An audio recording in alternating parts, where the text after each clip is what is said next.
Assala- Assalamualaikum warahmatullahi wabarakatuh.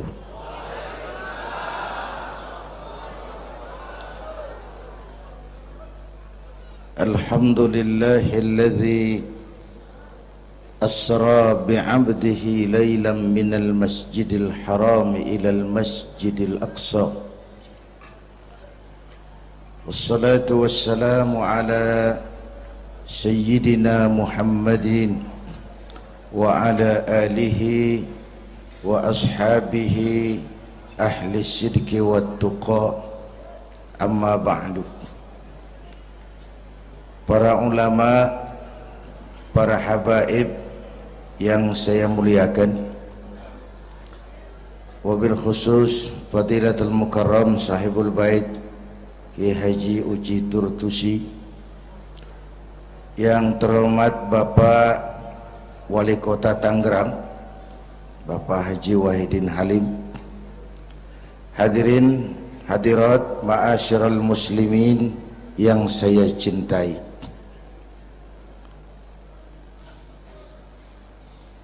Pertama,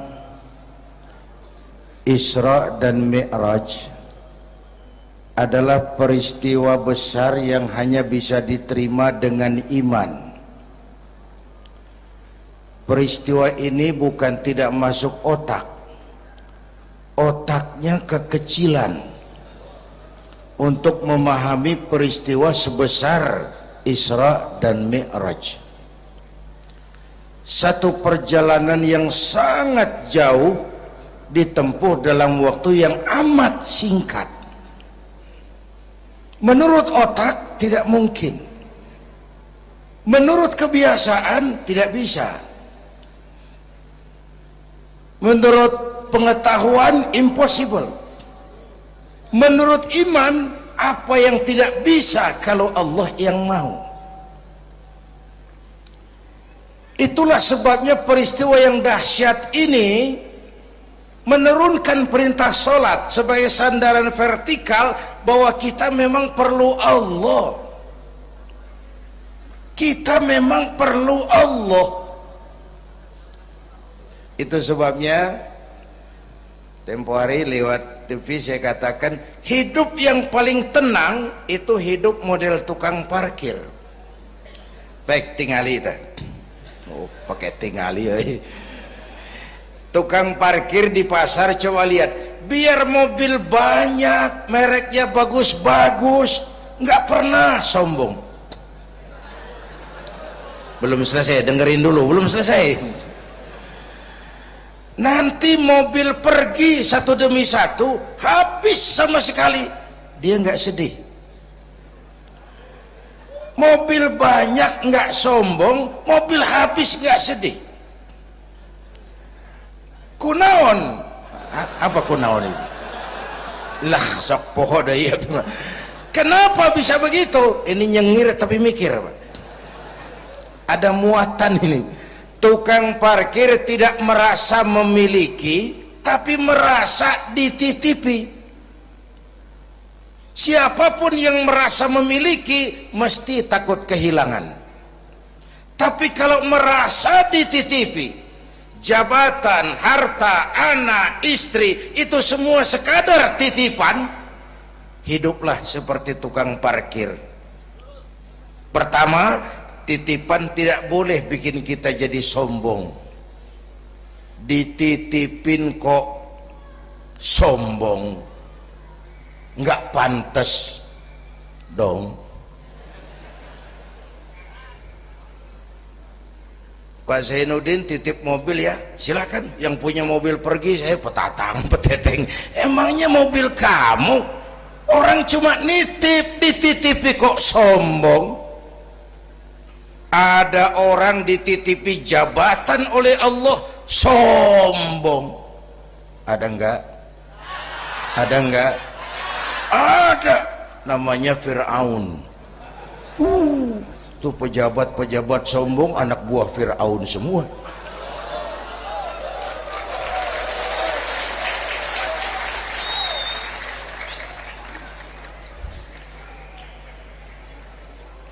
Ada orang dititipi harta oleh Allah jadi orang kaya, sombong, mentang-mentang kaya sama tetangga nggak mau kenal, mentang-mentang kaya orang lain kecil semua, mentang-mentang kaya jalan nggak nginjak tanah. Kuntilanak dititipin kok sombong, nggak pantas dong. Satu. Yang kedua, titipan harus dijaga baik-baik. Kalau tidak dijaga bisa rusak. Kalau rusak, yang nitip marah, yang nitip marah. Pak, saya mau ngaji, titip sepeda motor, silahkan. Selesai pengajian sepeda motor diambil, kaca spionnya pecah, knalpot hilang, bemper penyok, marah nggak? Saya kan nitip, kenapa nggak dijaga? Apa bedanya? Allah nitip anak 3 orang di rumah kita, nggak dijaga, yang satu mabuk, yang satu judi, yang satu ngerampok, yang nitip marah. Allah nitip harta kepada kita jadi orang kaya supaya bantu pesantren, bangun rumah sakit, bantu yatim, tolong yang lemah, bela yang perlu. Pelitnya 17 setan. Yang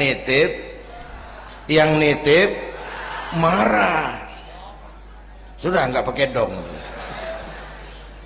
Sekarang yang makro. Allah titip Indonesia. Hai rakyat, ini Indonesia, aku titip, kata Allah. Ini titipan mahal karena ditebus dengan keringat, air mata, darah dan nyawa. Aku titip Indonesia. Ini negara besar, buminya subur, di bawah perut buminya ada gas, minyak, batu bara. Kekayaan negeri ini dikuasai oleh negara, tapi harus digunakan bagi sebesar-besar kemakmuran rakyat. Itu amanat. Disalahgunakan, dikorupsi, yang nitip ini kan musim din-din ini lagi nggak enak bulan-bulan ini nih. Nazarudin, Syarifudin, yang ceramah Zainuddin lagi ini.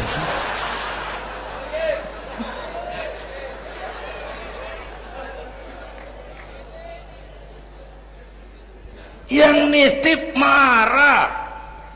Kalau yang nitip marah, dia suruh makhluknya yang lain negur kita. Makhluknya yang lain diperintah negur kita. Siapa? Merapi, Batuk, Bromo muntah, Semeru demam, Anak Krakatau menggigil, angin puting beliung, banjir di mana-mana, gempa, longsor, hujan es. Kebayoran hujan es. Tetangga saya udah nyiapin sirup, mau hujan es. Innalillahi wa inna ilaihi rajiun. Angin teh makhluk, Mang. Air makhluk, gunung makhluk, tidak mungkin makhluk bergerak sendiri. Eta teh Merapi teh demo, Mang, demo. Kalau kita rakyat kecil demo, Satpol PP turun. Kalau Merapi demo, siapa yang mau ngademin? Mbah Marijan. Selesai. Mbah Marijan udah kumpul sama Mbah Surip di alam barzah tuh, udah rapat saya dengar. Kata Mbah Surip, tenang saja Mbah Marijan, tak gendong, aman.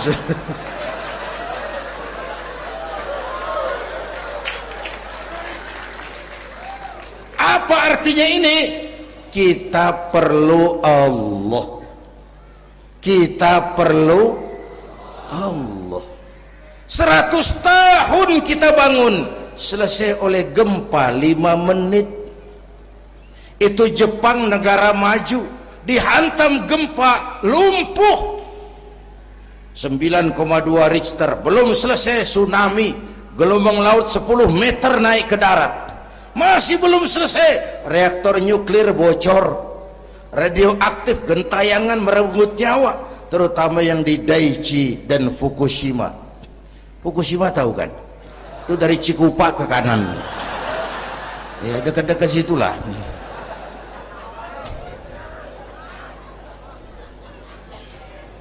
Kita perlu Allah.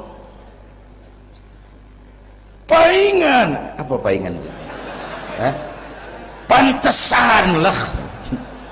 Pantesan orang yang paling bersih hatinya Rasulullah, orang yang paling baik akhlaknya Rasulullah, orang yang sudah dapat jaminan ampun atas segala dosa Rasulullah. Tapi baginda Rasul kalau sholat malam bengkak kakinya karena rajin sujud. Saya perlu Allah.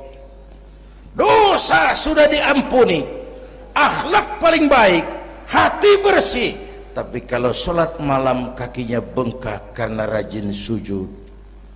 Allahumma sholli alaihi. Saya tahu di pasar Kemis juga banyak yang kakinya bengkak.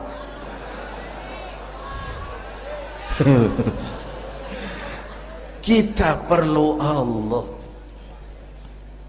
Itulah sebabnya dengan Isra Mi'raj turun perintah sholat agar kita punya senderan. Saya senderan ke tiang, tiangnya roboh, saya jatuh. Saya senderan ke tembok, temboknya ambruk, saya jatuh. Saya senderan sama orang kaya, dia jatuh miskin, saya selesai. Saya senderan sama jenderal, dia pensiun, saya selesai. Tapi kalau saya senderan kepada Allah, Allah tidak akan pernah miskin, tidak akan pernah berkurang kekuasaannya, tidak akan pernah lumpuh, dan seterusnya. Karena itu memperingati Isra Mi'raj, ayo dengan semangat memantapkan keimanan. Ini zaman entertain, orang pada pinter bikin bungkusan. Hati-hati sekarang banyak minyak babi cap unta. Sekarang ini kiai sama dukun tipis bedanya. Tuh kalau muncul di TV kadang-kadang kita bingung, kiai apa dukun sih? Pemburu hantu pakai sorban, ntar kiai gue suruh pakai helm. Atribut aja udah kacau sekarang. Ini zaman entertain, orang pandai bikin bungkusan. Maka kembali kepada ajaran agama, kita harus disiplin. Semua konsep agama muaranya disiplin. Syahadat apa? Disiplin akidah. Saya bersaksi tidak Tuhan selain Allah. Kalau begitu, saya tidak akan menyembah kecuali hanya kepada Allah. Saya tidak akan menyekutukannya dengan sesuatu pun. Lalu saya bersaksi Nabi Muhammad utusan Allah, kemudian Nabi terakhir. Lalu tidak ada Nabi sesudah beliau, harga mati, titik. Disiplin. Berapa kali kita sudah dibohongi Nabi pandemi palsu? Mulai dari Ahmad Musaddiq, ya, pelatih badminton jadi Nabi. Innalillahi wa inna ilaihi raji'un. Dapat wahyu di Bogor, padahal di Bogor biasanya orang dapat talas itu, dapat wahyu. Ditangkap polisi 4 tahun dihukum. Selesai dia Rancai Kek Bandung, namanya Sayuti, tukang cukur, ngaku dapat wahyu jadi nabi lagi. Dan anehnya ada aja yang ikut. Selesai lalu pindah ke Jakarta, Lia Edan, ngaku Jibril, ditangkap di polisi, dihukum 2 tahun, 3 bulan lalu sudah bebas. Ditangkap, paling hebat polisi kita itu, bukan cuma teroris, Jibril. Di mana di dunia ada polisi nangkap Jibril kalau bukan?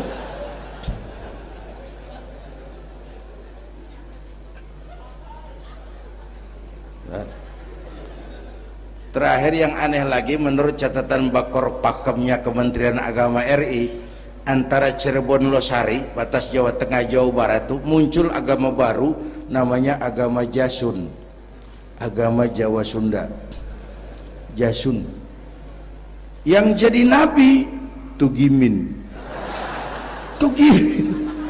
Saya bilang ini jangan jadi nabi, jadi kiai juga kurang angker kok nih. Al Mukarram Bapak Kiai Tugimin nggak ngangkat loh itu. Yang gak enak selawatnya. Kalau kita kan nikmat tuh tadi, ya Habibi ya Muhammad, asyik rasanya itu. Coba ganti sama yang tadi, nggak serem Pak. Ya Habibi ya Tugimin, nggak enak tuh, nggak enak. Saudara-saudara, di Isra Mi'raj ada potret.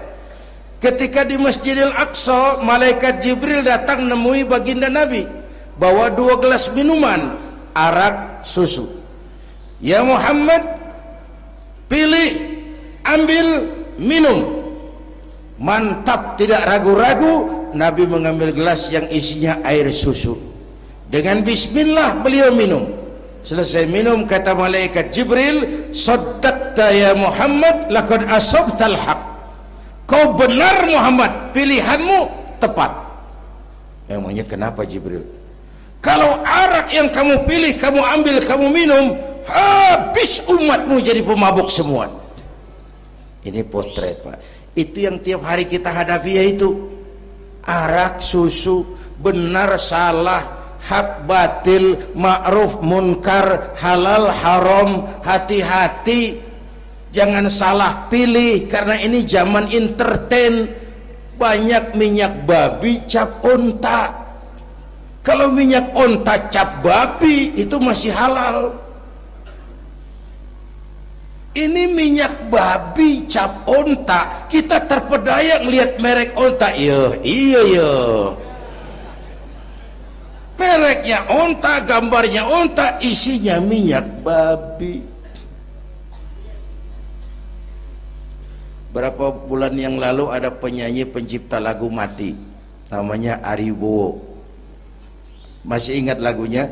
Bercerita tentang madu di tangan kananmu, racun di tangan kirimu. Kalau itu situasinya, memilih tidak sulit. Kenapa? Alamat jelas, madu di kanan, racun di kiri. Masa ambil yang di kiri? Goblok amat. Si amat saja tidak goblok. Sekarang ini alamat dibikin samar, madu di mana, racun di mana tidak jelas. Lebih celaka lagi sekarang, banyak racun bermerek madu, banyak racun bermerek madu. Kita terpedaya, terpesona, terpukau, akhirnya salah pilih. Maka resepnya, jangan jauh dari ulama, makmurkan majelis taklim. Ini zaman entertain, orang pandai bangun pencitraan.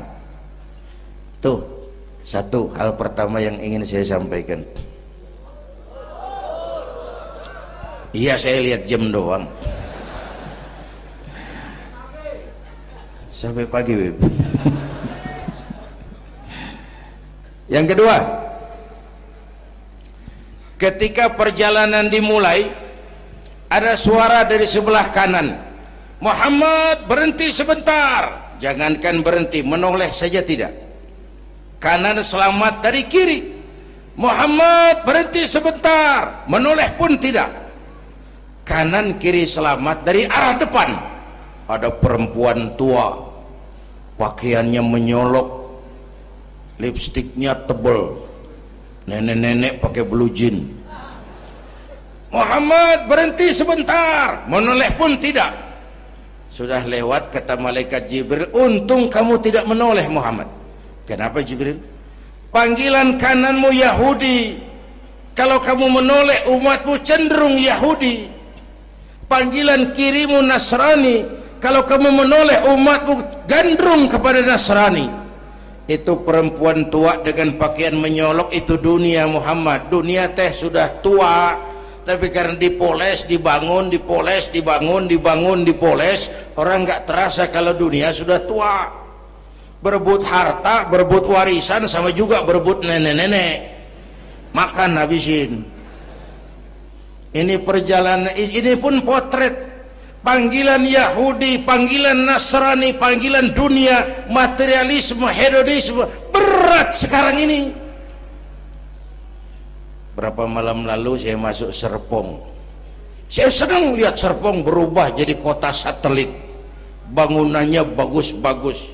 Saya telisik, sekolahnya Don Bosco, Santa Maria, Santa Ursula, gerejanya mbahnya gereja dibangun di pojok itu. Serpong. Awas panggilan Nasrani. Saya masuk Bekasi, Sukmajaya, sekolahnya Yayasan Penabur, mulai dari TK sampai perguruan tinggi, gerejanya besar. Awas panggilan Nasrani. Bahkan di Karawang mereka sudah bangun kuburan mahal.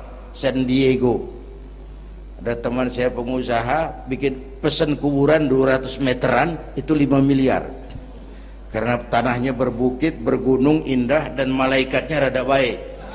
5 miliar.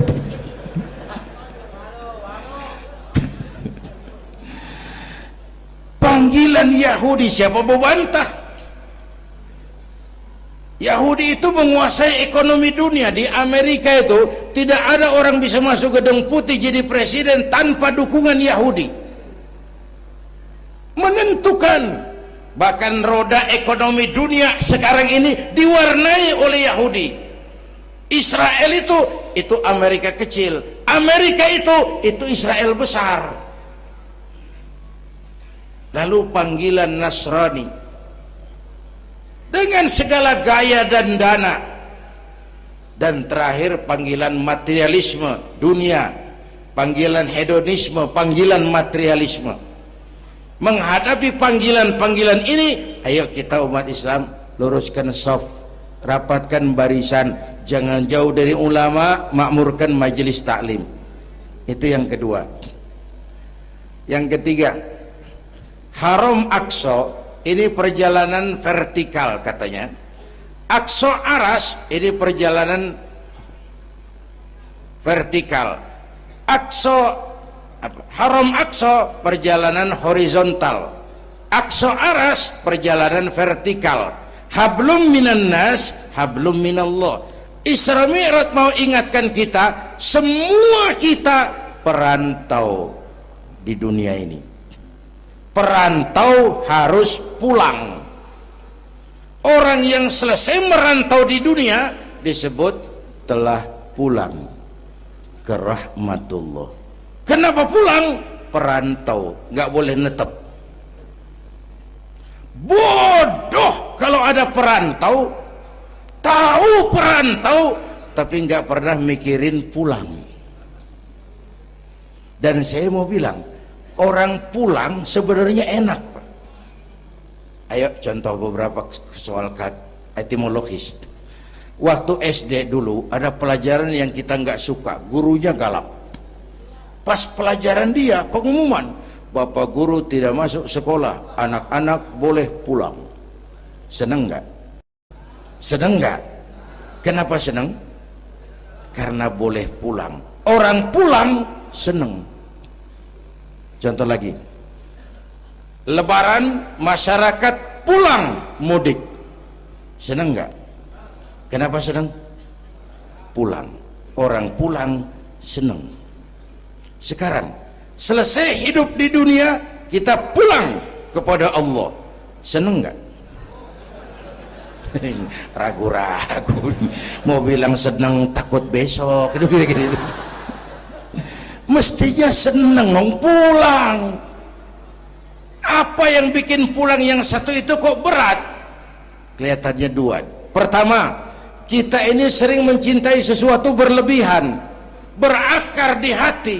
Datang saat pulang tidak siap menghadapi perpisahan. Ada yang bergantung di sini, pulang jadi berat. Kalau cinta Allah sepenuhnya, cinta alam seperlunya, pulang enak. Yang kedua, bekal nggak cukup, sengsara di jalan, pulang jadi berat. Nggak punya bekal kok pulang, itu nekat. Belum sempet sholat modar, kok berani amat nggak punya bekal pulang. Kalau bekal cukup, pulang itu menyenangkan. Karena apa? Itu satu keharusan. Iya, kalau umat-umat terdahulu umurnya relatif panjang. Kalau kita ini mencontoh baginda Rasul, beliau wafat umur 63 itu standar. Kalau mencontoh Nabi, jatah kita 63. Kalau malam ini kita sudah 50 tahun, tinggal 13. Waspada. Kalau malam ini kita sudah 62 tahun 11 bulan,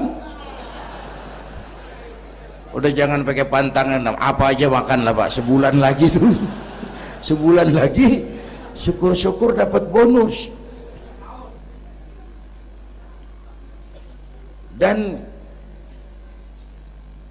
saya bilang mati itu tidak pakai abjad. Kalau pakai abjad bisa nunggu, mati bang ngacak. Kadang-kadang kakeknya segar bugar, cucunya baik. Kalau mati pakai abjad enak nunggunya. Tahun ini yang mati A, tahun depan B, tahun berikutnya C, lalu D, terus F, lalu G, lalu H. Saya Z. Repot saya, nggak ada yang ngurus, orang udah habis.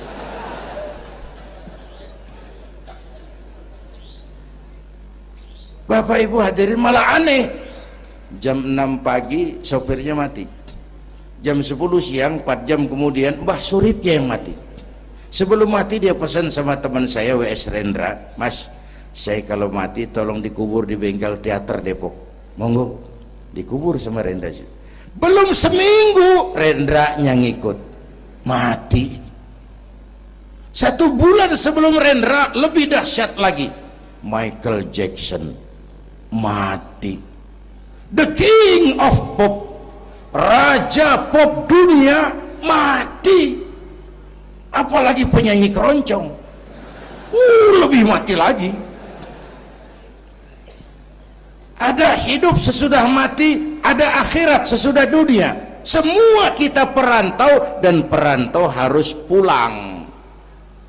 Bapak Ibu hadirin yang saya hormati, oleh karena itu, dengan semangat itu, ayo kita tingkatkan ibadah kepada Allah Subhanahu. Penutup, Isra Mi'raj itu filter. Setelah terjadi peristiwa itu kelihatan, yang beriman makin mantap, ini golongan Abu Bakar Siddiq. Yang kafir makin kurang ajar, ini golongan Abu Jahal, Abu Lahab, Abu Sufyan, dan abu-abu lain kumpul di situ. Yang ragu-ragu kafir lagi. Ini kristalisasi. Maka dengan memperingati Isra Mi'raj ditambah dengan semangat sholat berjamaah, ayo kita jaga kesatuan, persatuan, kerukunan, dan kekompakan. Bapak Ibu hadirin yang saya hormati, saya bersyukur walaupun belum pernah hadir, tapi saya tahu tiap minggu pagi pengajian Kiai Uci ini dibanjiri oleh jamaah. Alhamdulillah, kita doakan beliau diberikan kekuatan dan pengajian jalan terus sampai kira-kira kiamat, kurang seminggu. Jangan sampai kiamat lah, ngeri. Saudara-saudara, itu yang kita perlukan sekarang.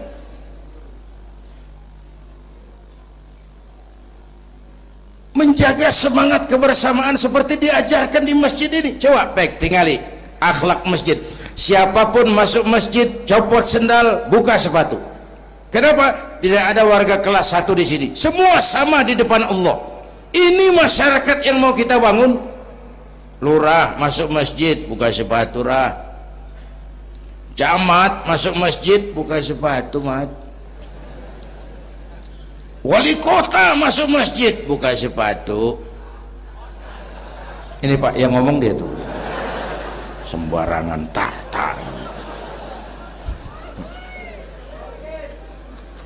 Gubernur masuk masjid, buka sepatu, Nur. Presiden masuk masjid, buka sepatu, Den. Ini masyarakat yang mau kita bangun. Kan keadilan di negeri kita ini masih mahal. Hukum masih sering seperti pisau, tajam ke bawah, tumpul ke atas. Kalau yang kecil salah, hukum cepat-cepat ditegakkan, yang besar salah, cicing wae pura-pura tenyaho. Itu yang melukai rasa keadilan. Bapak Ibu hadirin yang saya hormati, itu yang melukai rasa keadilan. Kalau mau lapor kehilangan ayam, itu harus jual kambing. Ingin menang berperkara, jual sapi. Ngurusin ayam hilang kok jual kambing, jual sapi. Itu harga keadilan yang harus kita bayar. Karena itu ke depan belajar dari sejarah, kita bukan cuma perlu pemimpin pinter, tapi juga benar. Malahan lebih baik benar enggak tapi pintar ketimbang pintar tapi enggak benar. Capek dibohongi pemimpin yang cuma pinter tapi enggak benar. Disuruh ngurus beras malah nimbun beras, disuruh ngurus laut jadi bajak laut, disuruh ngurus hutan rame-rame jadi orang hutan. Gitu.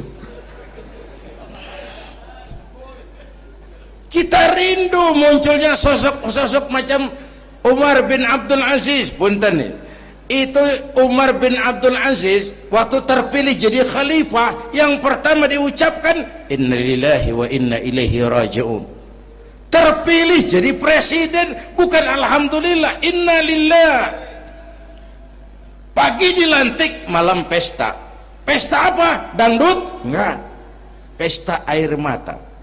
Di mana? Di mihrab dalam masjid, sujud sambil berlinang air mata. Istrinya tanya, "Bang?" "Iya sayang." "Oh, udah dengerin aja, orang improvisasi." "Iya sayang, abang kan sekarang jadi khalifah." "Kenapa nangis, Bang?" "Itu Fatimah, itu sebabnya saya nangis karena saya dipilih aklamasi secara sebagai khalifah. Setelah jadi pemimpin yang terbayang oleh saya, yatim piatu yang merintih kelaparan, janda-janda tua yang perlu bantuan, rakyat saya yang belum bisa menemukan haknya secara wajar, saya takut saya zalim kepada mereka. Saya nangis mohon pertolongan Allah." Pagi dilantik, malam pesta, tahajud. Esok harinya karena pemimpin baru, banyaklah pejabat-pejabat gubernur cari muka. Namanya presiden baru, ada yang kirim emas, pakaian mahal, berlian, mutiara, dikumpulkan sama istrinya. Umar tanya, "Fatimah?" "Iya bang." "Banyak hadiah yang kau terima?" "Banyak bang, intan, berlian, mutiara, emas." "Kau senang?" "Saya senang bang." "Oke, kalau kau senang itu hadiah intan, berlian, mutiara, kumpulkan sebanyak-banyaknya dan besok kita cerai. Tapi kalau kau sayang saya, itu hadiah intan, berlian, mutiara, jual, uangnya masukkan baitul mal untuk ngurus rakyat kita." Apa jawab istrinya? Istrinya pun istri beriman, gak mentang-mentang istri pejabat lalu ikut-ikutan borong proyek suaminya. Kata Fatimah, "Abang?" "Iya sayang." "Apalah artinya intan berlian tanpa engkau di sisiku bang?"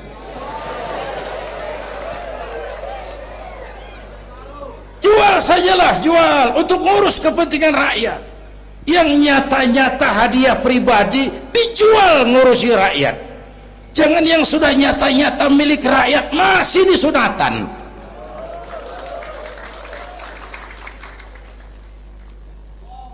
Yang antik lagi, satu malam beliau kerja di kamar pakai lampu templok, nulis. Datang seorang tamu, "Assalamualaikum ya Amirul Mukminin." "Waalaikumsalam." "Silakan duduk." "Ada apa?" "Enggak, cuman mau ngobrol."